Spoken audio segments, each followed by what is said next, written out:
എന്റെ പ്രിയപ്പെട്ടവരെ, അള്ളാനെ കുറിച്ചൊരു നല്ല ഭാവന വെക്കണോ? ഈ സമുദായത്തിൽ ആത്മഹത്യ വല്ലാതെ വർദ്ധിച്ചു കൊണ്ടിരിക്കുകയാ.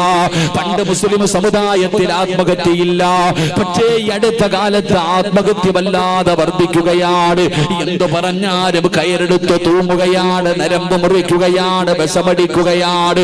എന്റെ പ്രിയപ്പെട്ടവരെ, എങ്ങനെയെങ്കിലും ഈ ജീവിതമൊന്ന് അവസാനിപ്പിച്ചാ മതിയെന്ന് തോന്നുന്ന സാഹചര്യം ജീവിതത്തിൽ കടന്നു വരുമ്പോ, എന്തെങ്കിലും മാരകമായ രോഗമാകട്ടെ, സാമ്പത്തിക നഷ്ടമാകട്ടെ, കച്ചവടം തകർന്നു പോകലാകട്ടെ, അല്ലെങ്കിൽ മാനസികമായി തകർന്നു പോകുമ്പോ, അല്ലെങ്കിൽ പടച്ചവനെ നാണക്കേട് താങ്ങാൻ പറ്റാതെ അല്ലാഹു തന്ന ജീവിതം അവസാനിപ്പിക്കുന്ന മുസ്ലിമേ,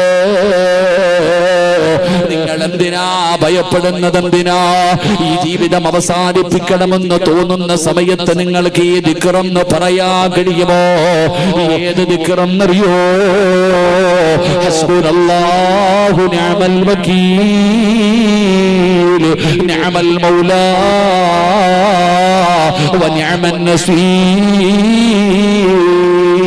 താങ്ങാൻ കഴിയാത്ത വേദനകൾ വരുമ്പോ, ഈ ജീവിതം അവസാനിപ്പിക്കാൻ തോന്നുന്ന സമയമുണ്ടല്ലോ, നെഞ്ചുകുട്ടിയിട്ട് ആരാരുമില്ലാതെ വീടിനകത്തിരുന്ന് കരയുന്ന സമയത്ത് ഈ പറയുന്ന ദിക്റൊരു 3 പ്രാവശ്യം പെങ്ങളെ നിനക്ക് പറയാൻ കഴിയുമോ?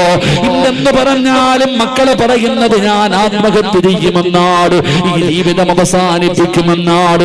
ഭർത്താവും ഭാര്യയും തമ്മിൽ വഴക്ക് കൂടുമ്പോ ഭാര്യ പറയുന്ന വാക്കിതാണ്, അതാ ഭാര്യയുടെ ഭർത്താവും വഴക്ക് കൂടുമ്പോ എവിടെങ്കിലും പോയി മരിച്ചാ മതിയായിരുന്നു എന്ന് പറയുന്ന ഭർത്താവേ, അതാ കച്ചവടം തകർന്ന് ലക്ഷങ്ങളുടെ കടം വരുമ്പോ മരിക്കാ തോന്നുന്ന മുസ്ലിമേ, സമാധാനം വേണോ?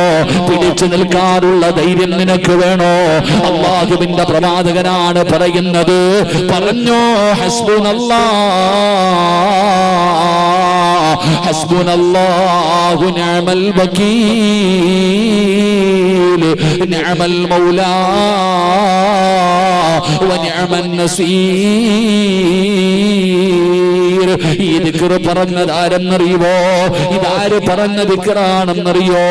ഇബ്രാഹിം നബി അലൈഹിസ്സലാം നമ്രൂദ് എന്ന് പറയുന്ന ഭരണാധികാരി തന്റെ തീക്കുണ്ടാരത്തിലേക്ക് വലിച്ചെറിയാറ് അവിടെന്ന് ഒഴുക്കി വെച്ചിരിക്കുന്ന സമയത്ത് ഇബ്രാഹിം നബി പറഞ്ഞ ദിക്റാ.